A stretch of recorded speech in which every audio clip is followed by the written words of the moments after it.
सन् 1685 सालका जेम्स द्वितीय बेलायतको नयाँ राजा बने। उनी राजा बनेको केही समय पछि नै उनको लोकप्रियतामा निकै कमी आउन थाल्यो। उनले त्यसलाई सच्याउनुको सट्टा झन कठोर बन्दै गए। अन्ततः उनी आफ्नै देशबाट पलायन हुनु पर्यो। वास्तवमा राजा जेम्स द्वितीय को थिए? उनी कसरी राजा बने? उनले देश छोडेर किन भाग्नु पर्यो? यसबारे आजको कार्यक्रममा विशेष चर्चा गर्नेछौं। विश्वास छ सदाझै यो कार्यक्रमलाई पनि उत्तिकै मन पराइदिनुहुनेछ।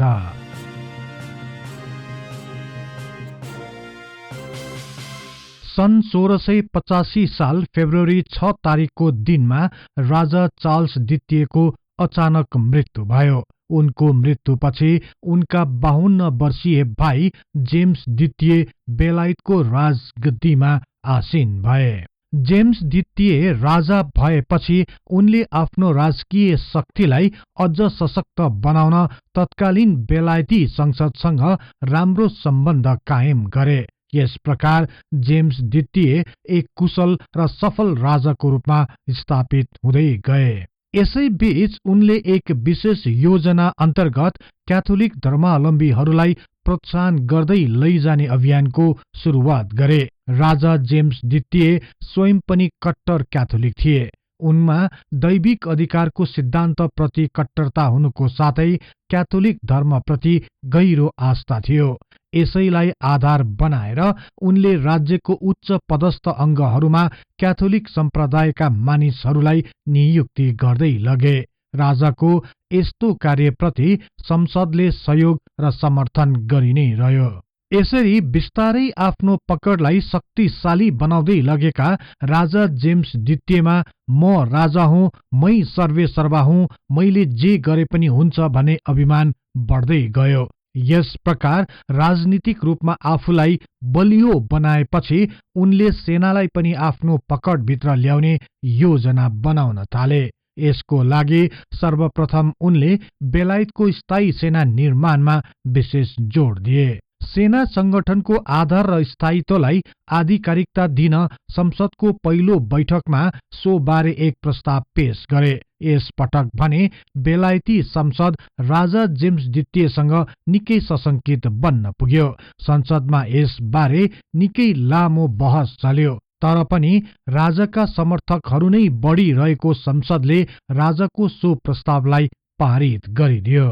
संसदमा सो प्रस्ताव पारित भए तापनि विपक्षीहरूले भने विरोध जनाइरहे।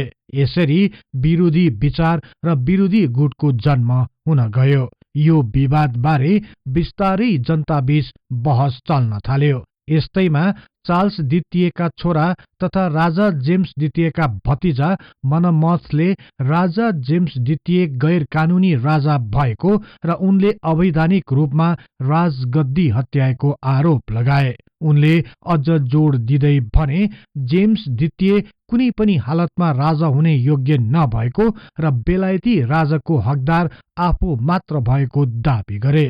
यो विवाद पूरी बेलायत भरि फैलियो। राजाको भतिजा मनमथको समर्थनमा स्कटल्याण्डका उच्च राजनीतिज्ञ आर्चबाल्ड क्याम्पबल पनि उभिए। यसले बिस्तारै विरोधको स्वरूप लिन गयो। बेलायतको विभिन्न स्थानहरूमा राजा जेम्स द्वितीयको विरुद्ध विरोधका आवाजहरू गुन्जन थाले। यसरी विद्रोह बिस्तारै बढ्दै गएपछि राजा जेम्स द्वितीयले सो विद्रोहलाई निर्ममतापूर्वक कुल्चने योजना बनाए। यसपछि विरोधीहरूको धरपकड सुरु भयो। भतिजा मनमथ र स्कटल्याण्डका प्रमुख आर्चबाल्ड क्याम्पबल लगायत सयौंलाई पक्राउ गरियो। पक्राउ परेका विद्रोहीहरूलाई कानूनी फैसला दिन राजा जेम्स द्वितीयले एक विशेष न्यायालयको स्थापना गरे। राजाद्वारा स्थापना गरेको न्यायालयले मनमथ, आर्चबाल्ड क्याम्पबल लगायत 250 जना भन्दा बढीलाई फाँसी दिने निर्णय सुनायो। अन्य सयौं विद्रोहीहरूलाई कठोर कारावासको सजाय तोक्यो। राजा जेम्स द्वितीयले विद्रोहलाई दबाउन पक्राउ परेका विद्रोहीहरूलाई मृत्युदण्ड जस्तो निर्मम सजाय दिएपछि आम जनताहरू निकै त्रसित बन्न पुगे।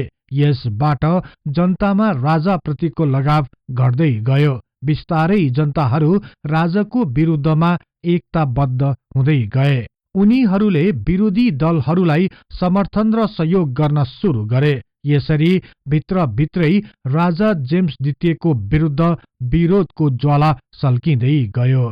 तर राजा जेम्स द्वितीयले जनताहरूको मर्म र भित्री चाहनालाई बुझ्न सकेनन्। उनले आफ्नो अभिमानलाई एक कदम पनि पछाडि हटाउन चाहेनन्। यसपछि पनि उनले आफ्नो योजनालाई निरन्तर रूपमा अघि बढाइरहे।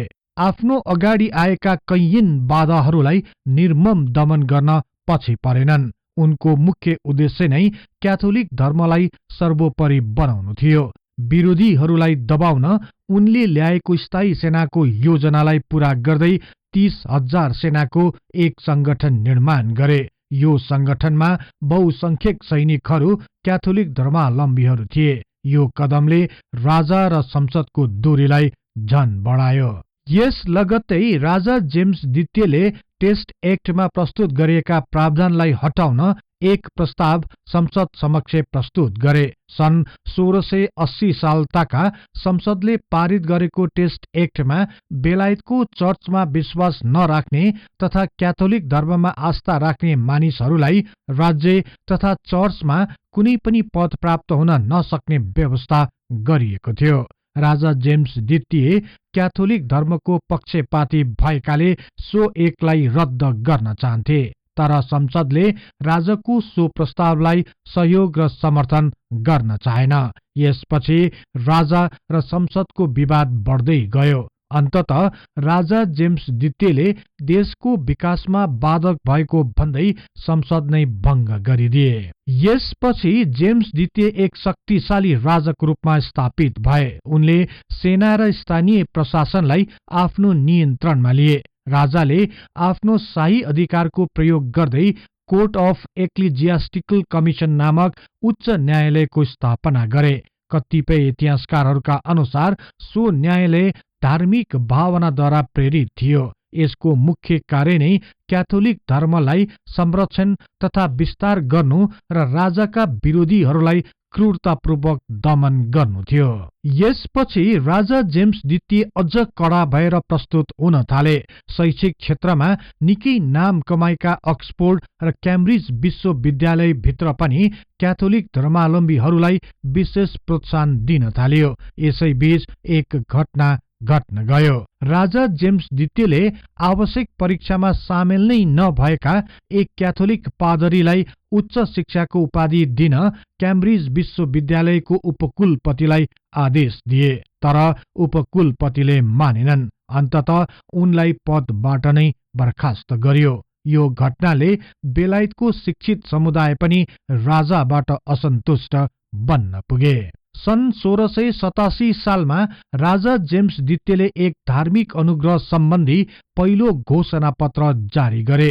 सो घोषणा पत्रद्वारा क्याथोलिक र अन्य धर्महरूमा लगाइएको प्रतिबन्ध र नियन्त्रणहरूलाई खारेज गरियो, जसको आधारमा सबै वर्गका मानिसहरूलाई सरकारी तथा अन्य कुनै पनि जागिरको लागि धर्मको आधारमा भेदभाव नगरिने प्रावधान अघि सारियो। सरसर्ती हेर्दा सही जस्तो देखिए तापनि राजा जेम्स द्वितीयले क्याथोलिकलाई मान्यता दिलाउन सो प्रावधान अघि सारेका थिए।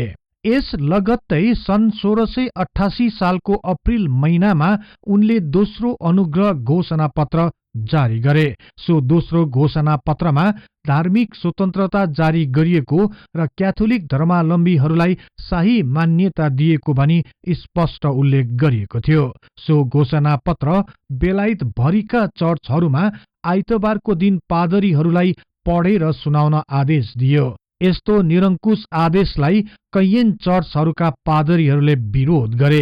विरोध गर्ने विशेष गरी प्रोटेस्टेन्ट पादरी तथा धर्मगुरुहरूलाई पक्राउ गरियो। उनीहरूलाई देशद्रोहको मुद्दा लगाइयो। यसपछि ती धर्मगुरुहरूले न्यायालयमा आफ्नो प्रतिरक्षाको लागि एक निवेदन पेश गरे। अदालतले राजाको निर्मम कदमको विरुद्ध धर्मगुरुहरूको पक्षमा फैसला सुनाउँदै उनीहरूलाई रिहा गरिदिए। यी कारणहरूले राजा जेम्स द्वितीयको छवि बिग्रदै गयो। जनताहरू निकै निराश बन्दै गए। राजा वृद्ध हुँदै गइरहेको र उनी तर्फबाट कुनै पनि राजकुमार नभएकोले उनी नै अन्तिम निरङ्कुश राजा हुने विश्वास जनताहरूले लिइरहेका थिए। यस कारण पनि आम जनताहरू राजाको प्रत्यक्ष विरोध गर्नबाट पन्छिए। तर सन् 1688 साल जुन 10 तारिकको दिन राजाकी द्वितीय क्याथोलिक पत्नी मेरी अफ मोडेनाको गर्भबाट एक राजकुमारको जन्म भयो। यसपछि भने जनताहरूमा झन भय सृजना भयो।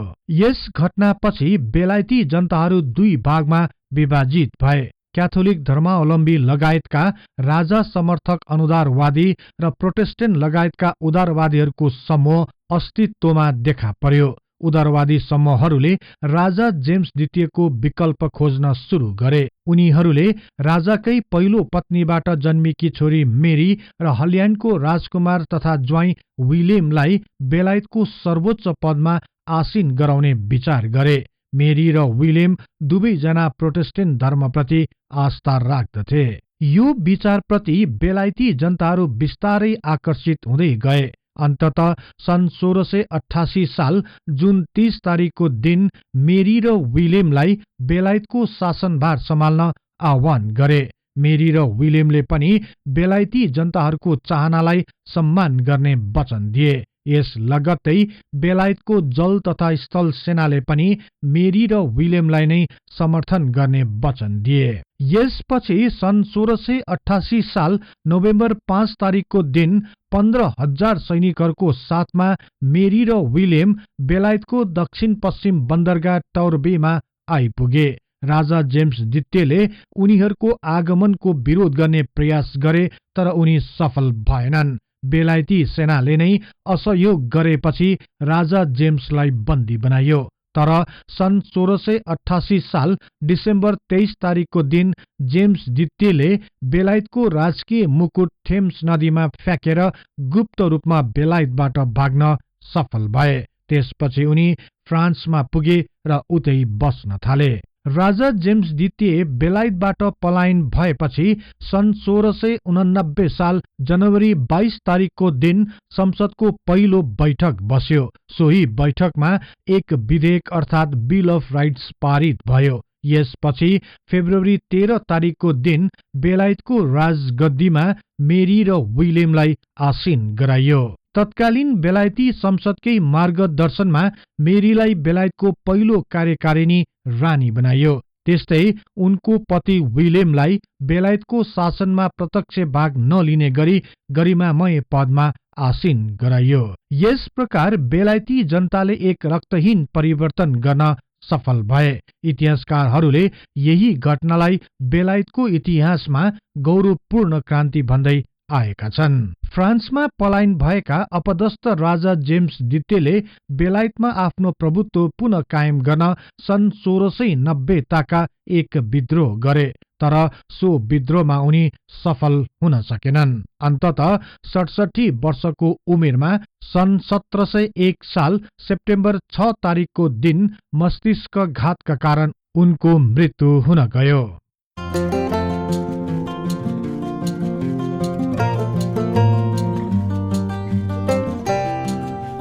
यहाँहरूलाई यो कार्यक्रम कस्तो लाग्यो कृपया कमेन्ट बक्समा लेखी पठाउनुहोला।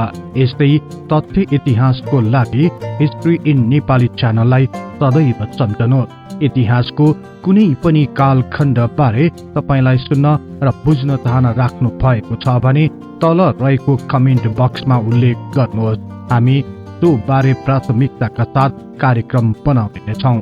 जाँदै यस च्यानललाई लाइक, शेयर र सब्स्क्राइब गर्दै बेल आइकनमा क्लिक गरी हाम्रो यो तथ्य इतिहासको बारेमा ज्ञान प्रसार गर्ने लक्ष्यलाई साथ दिनुहोस् भन्दै अर्को कार्यक्रममा फेरि भेट्ने बाचा गर्दै अहिलेलाई बिदा हुन चाहन्छु। हवस् त, नमस्कार।